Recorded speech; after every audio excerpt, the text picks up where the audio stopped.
Il existe schématiquement 3 types de malformations. Ceci est notre topo numéro 5. 3 types de malformations intracardiaques. Il y a d'abord ce que l'on appelle les communications anormales. C'est-à-dire que, je vous ai toujours dit, nous avons 2 cœurs qui sont séparés l'un de l'autre. Eh bien, dans certains cas, il y a une communication anormale entre ces 2 cœurs. Petit schéma.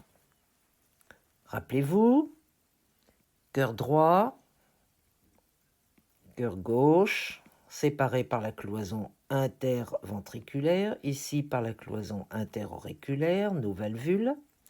Eh bien, dans certains cas, au niveau de cette cloison, et c'est d'ailleurs, nous le verrons, la malformation la plus fréquente, il y a un trou au niveau de ce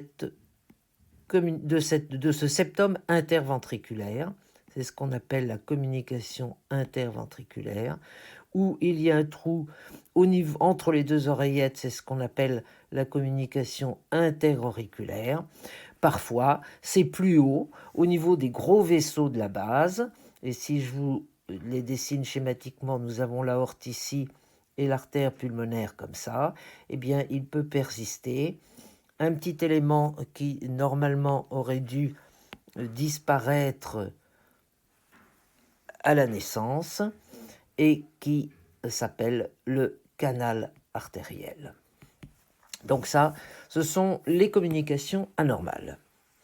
Deuxième type de malformation, les rétrécissements. On appelle ça souvent les sténoses. Alors, ces sténoses peuvent survenir essentiellement à l'origine des vaisseaux afférents ou des vaisseaux efférents. Et l'un des plus fréquents, c'est ce qu'on appelle la sténose pulmonaire. Alors, quelle est la conséquence d'une sténose? Eh bien, là aussi, c'est assez facile à comprendre. Imaginons la sténose pulmonaire. Donc, dessinons notre artère pulmonaire et imaginons son orifice. Au lieu d'être comme, il devrait être comme ça, il devrait être de cette taille-là, il est rétréci. Qu'est-ce qu'il y a en amont de cette artère pulmonaire? Vous vous en souvenez, c'est le ventricule droit. Et que se passe-t-il?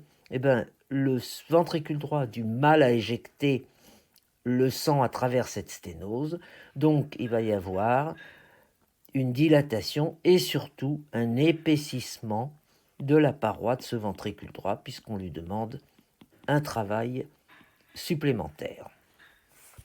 Il en est de même pour les sténoses aortiques. Dans ce cas, c'est le ventricule gauche qui souffre. Enfin, le dernier type de malformation, c'est ce qu'on appelle les malpositions. Alors, ce sont évidemment des malformations extrêmement variées, mais nous allons expliquer la plus fréquente et la plus simple, si l'on peut dire. C'est ce que l'on appelle la transposition des gros vaisseaux. Donc, toujours notre petit schéma de cœur, le ventricule droit ici, le ventricule gauche ici. Normalement, du ventricule droit va sortir l'artère pulmonaire et du ventricule gauche va sortir l'aorte. Ça, c'est la normale. En cas de transposition de gros vaisseaux, eh bien, comme le nom l'indique, vous avez ici une inversion, c'est-à-dire de votre ventricule droit va partir l'artère aorte et du ventricule gauche va partir l'artère pulmonaire. Vous imaginez bien que c'est une situation qui n'est pas terrible, puisque notre sang bleu ici va repartir dans l'aorte, donc pas d'oxygénation, et à l'inverse, le sang rouge qui est dans le ventricule gauche part dans l'artère pulmonaire, de là dans les poumons et revient aux poumons, donc ça tourne en boucle et cette oxygénation ne sert à rien.